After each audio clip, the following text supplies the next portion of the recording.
माता पिता का सपना चकनाचूर कर दिया। अफसर बनते बनते ट्रेनिंग के बीच में यानी बेटे ने ऐसा काम किया कि उसने दुनिया छोड़ दी।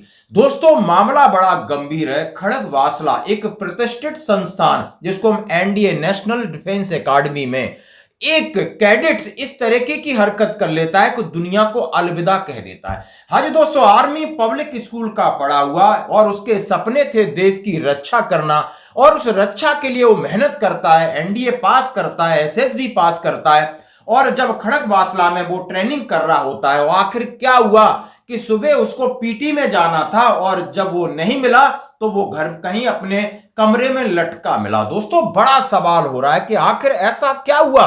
क्या अब सेना के अंदर ट्रेनिंग हार्ड है या लोगों का पेशेंस कम है? बिल्कुल दोस्तों, आज ये बात आपको सुननी होगी। हमने आपने ट्रेनिंग किया होगा, उस समय क्या हालत होती थी। पीटी हो, डब्ल्यूटी हो, ड्रिल हो, कोई भी परेड हो, शाम को बैरक में उस्ताद नीचे से ऊपर सीलिंग, एमसी बीसी तमाम तरह की यानी सवेरे फ्रेश होने के लिए जगह नहीं, सोने के लिए जगह नहीं, खाने के लिए पूरी आप देख सकते हो कैसा खाना था। यानी उस तरीके से वो जो ट्रेनिंग पीरियड होता है वो आज भी याद रहता है। वो अब अभी जो हम सोचते हैं वो सुनहरे पल होते हैं। लेकिन आजकल क्या हो रहा है कि ट्रेनिंग हार्ड हो गई है, क्या लोगों का पेशेंस कम हो रहा है? अभी तो एनडीए था, आईएमए में जाना था, बहुत सारा रगड़ा करना था, बहुत सारी फिजिकल एक्टिविटीज होती है, डू एंड डाई, करो और मरो की सिचुएशन होती है। ऐसे ही अफसर नहीं बनते, ऐसे ही सैनिक नहीं बनते, और सेना की नौकरी ऐसे नहीं होती है जैसे कि हमारे सीडीएस रावत साहब ने एक अपना संदेश छोड़ के गए। ये अमर है, उन्होंने कहा है कि सेना नौकरी का जरिया नहीं है। अक्सर देखा गया है कि लोग भारतीय सेना को एक एम्प्लॉयमेंट का जरिया मानते हैं, नौकरी हासिल करने का जरिया। मैं आपको एक चेतावनी देना चाहूँगा कि ये गलतफहमी अपने दिमाग से दूर निकालें। भारतीय सेना एक नौकरी का जरिया नहीं।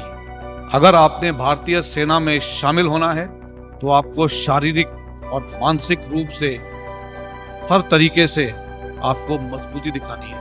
आपका हौसला बुलंद होना चाहिए।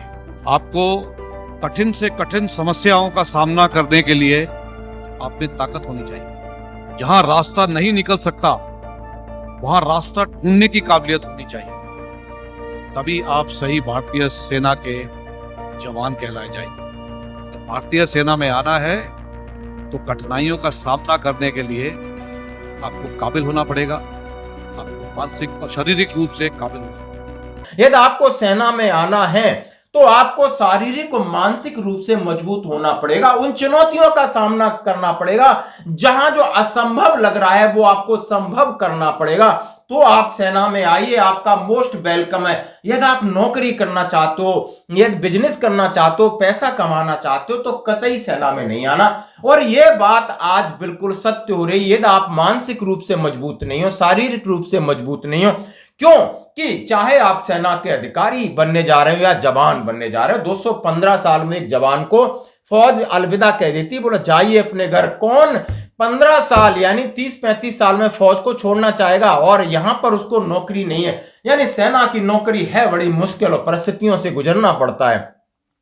और वही कर सकता है जो मानसिक रूप से मजबूत हो, शारीरिक रूप से मजबूत हो। यानी यहां सुबह से शाम तक एमसी बीसी चलेगी, अलग अलग जगह पोस्टिंग होगी, बच्चों से दूर रहना होगा, वेदर कंडीशंस अलग अलग होगी, और ऐसे आपको कठिन टास्क मिलेंगे। मैं कह रहा हूं कि आपको गन को लगभग हजारों फीट ऊपर चढ़ाना है। हेली काम नहीं कर रहा है, लोग कंधों से बर्फ में ले जा रहे हैं, यानी खून निकल रहा है, यानी लहू लुहान हो रहे हैं। सामने आपने देखा होगा बेली ब्रिज बनाना हो, पूरी रात में पिले रहते हैं, शारीरिक कष्ट होता है, मानसिक भी मजबूत रहता है बंदा, फिर भी भारत माता की जय, वंदे मातरम बोलता है। तो ये है असली ताकत सेना की। अब ये जो बिखरा है, यहां कितने लोग बिखर गए और या तो फिर निखर गए। अब ये बिखरा है, इसका नाम है अंतरिक्ष कुमार सिंह, लखनऊ का रहने वाला है, कैडेट्स था। माँ बाप ने बड़े सपने के साथ फौज के अंदर भेजा, अधिकारी बनना था। एनडीए में पहला ही इसका फर्स्ट ईयर का बैच का बच्चा था, और इस तरह ऐसा हुआ। पुलिस इन्वेस्टिगेट कर रही है। कहा जा रहा है कि कहीं रैंगिंग हुआ होगा।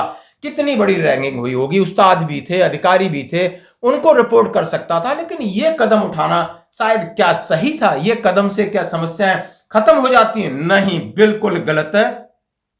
कहा जा रहा है कि प्रतिष्ठित राष्ट्रीय रक्षा अकादमी में फर्स्ट ईयर बैच का कैडेट अंतरिक्ष कुमार सिंह ने जिस तरीके से किया, वो 10 अक्टूबर 2025 को दुर्भाग्यवश अपने कहते हैं ना कि रूम में इस तरह पाया गया और उसके पास कोई रिटन में भी उस कुछ लिख के नहीं गया है। अब उनके माता पिता को बड़ा दर्द है कि आखिर उनके बच्चों को क्या मानसिक प्रताड़ना दी गई होगी।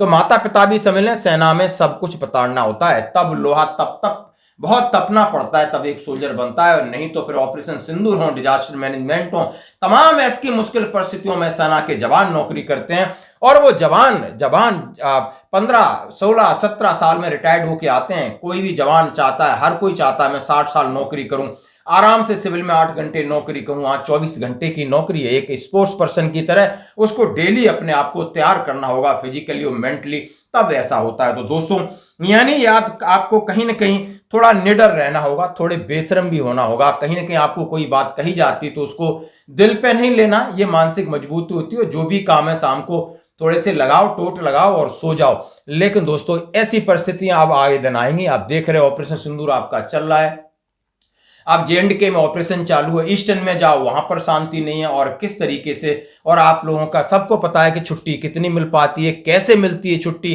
तमाम तरीके के कैडर क्लासेस, अभी इतना सारा बदलाव सेना में हो रहा है। तो ये बदलाव के लिए लोगों को तैयार करने के लिए भी बहुत सारी ट्रेनिंग की जरूरत पड़ती होती है। बिल्कुल निराश न हो, हताश न हो, ये समय निकल जाएगा ना दोस्तों, फिर अच्छा समय आएगा। और ये तपस्या है आपकी। मैं अपनी तरफ से, मैं अपने एक्सपीरियंस का एक ही शब्द कहूंगा कि सेना की नौकरी तपस्या है। जैसे हमारे स्वामी प्रेमानंद महाराज जी कहते हैं, जिनका मैं थोड़ा सा अनुयायी हूं, कहते हैं कि सेना और संत यही है। यदि आपको ईमानदारी की रोटी मिल रही है इस युग में, और आप बिल्कुल अच्छे तरीके से, भगवान करे सही सलामत आ जाते हो, तो ये किसी बहुत बड़ी तपस्या है दोस्तों।